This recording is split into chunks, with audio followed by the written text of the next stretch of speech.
You're crossing a rocky slope in the Zagros Mountains 60,000 years ago, moving fast because the light is going. Your foot catches a loose stone. Your leg twists beneath you at an angle it was never built to bend.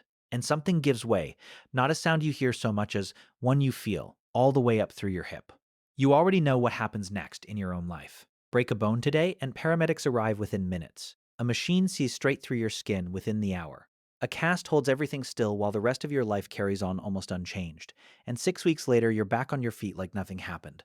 None of that existed 60,000 years ago, on that mountainside, with your leg bent wrong beneath you. No ambulance, no x-ray, no antibiotics if the wound turned bad. So how did ancient humans deal with broken bones, and not just survive the break, but heal well enough to walk, hunt, and grow old again? The mountain range you were just standing on has a real answer buried in it. In 1957, archaeologist Ralph Selecki was excavating Shanidar Cave in those same Zagros Mountains of northern Iraq when his team uncovered a Neanderthal skeleton that rewrote what anyone thought Neanderthals were capable of. They called him Shanidar 1. Early in life, he'd taken a crushing blow to the head, one that likely blinded his left eye and paralyzed the right side of his body. His right arm had withered down to almost nothing, the bone showing clear signs of amputation or total disuse. A bone in his right foot had broken and healed badly enough to leave him with a permanent limp for the rest of his life. Most Neanderthals didn't make it past 30. Shanidar 1 made it into his 40s. One eye, one working arm, one damaged leg, and still older than almost anyone else of his kind.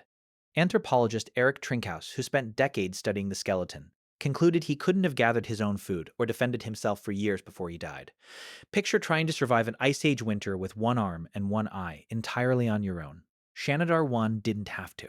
So how does a man that badly hurt outlive most of his healthy neighbors? The bones of an entire species point to a second clue, and it's not one you'd expect. In 1995, paleoanthropologists Thomas Berger and Eric Trinkhaus published a study in the Journal of Archaeological Science, comparing injury patterns across a wide sample of Neanderthal skeletons to injury records from one very specific modern group: professional rodeo athletes.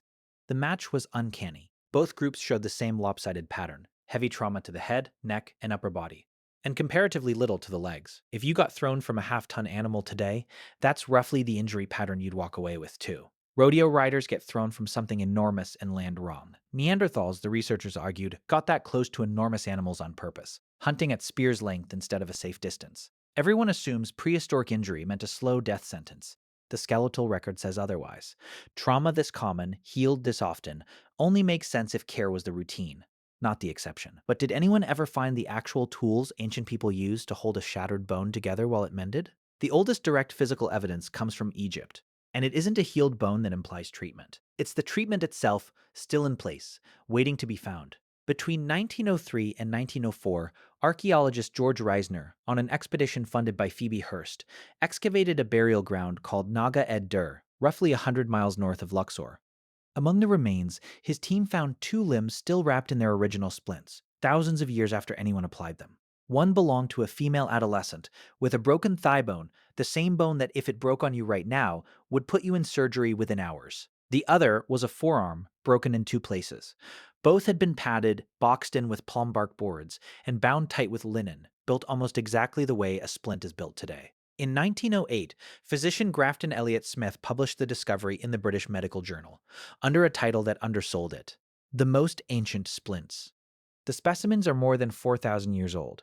Everyone assumes splinting is a modern medical technique, something invented alongside the hospital and the orthopedic surgeon. It predates the modern hospital by more than 4,000 years, and it worked on essentially the same principle it still does. So the technology existed: the padding, the splint, the bandage. But did whoever applied it actually understand the injury, or was this just trial and error that happened to work? The clearest answer sits in a single scroll, more than 15 feet long, now known as the Edwin Smith Papyrus.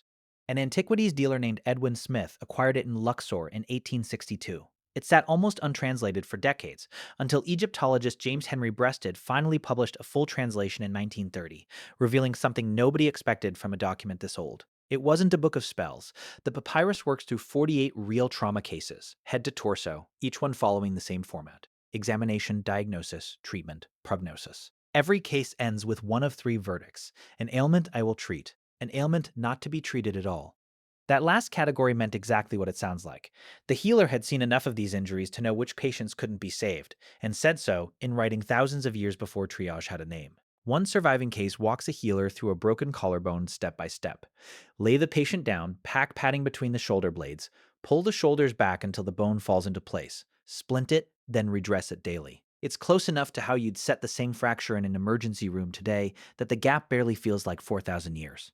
Scholars date the papyrus itself to around 1600 BCE, but most agree it's a copy of a far older manual, possibly tracing back to Imhotep, physician and architect to the pharaohs, working nearly 1,000 years earlier still. Everyone pictures ancient medicine as superstition. Herbs, chants, charms against evil spirits. This text barely mentions any of that. It reads like a clinical manual, not a spellbook, because whoever wrote it had clearly set enough broken bones to know exactly what worked. Picture yourself in any one of these four scenes, and a pattern shows up that none of them reveal alone. The Egyptian splints only worked because someone else applied them and checked on them, day after day. The papyrus only helped if someone stayed behind to change the honey dressing themselves. And Shanidar I's 40-some years only happened because somebody else carried his share of the meat home. For years, he physically could not. A broken femur left completely alone in the wild doesn't heal in 6 weeks. It kills in about 6 days. Dehydration, starvation, or a predator, whichever arrives first. The wood and the linen were never the actual treatment. The real cast was other people. Go back to that mountainside. 60,000 years ago, leg twisted the wrong way beneath you. You are not setting that bone yourself. You are not hunting again this season, and maybe not this year. Whether you live or die from here depends entirely on whether the people around you decide you're still worth carrying. That's the story hiding underneath every splint, every papyrus case, every healed fracture in the fossil record. The technology was never the hard part. Wood, linen, honey, patience. Almost any group could work that out eventually. The hard part was deciding without hesitation that someone who could no longer pull their weight was still worth saving. Ancient humans didn't have hospitals. They had each other, and it turns out that was enough. Every healed fracture in the fossil record is proof of exactly one thing: someone stayed.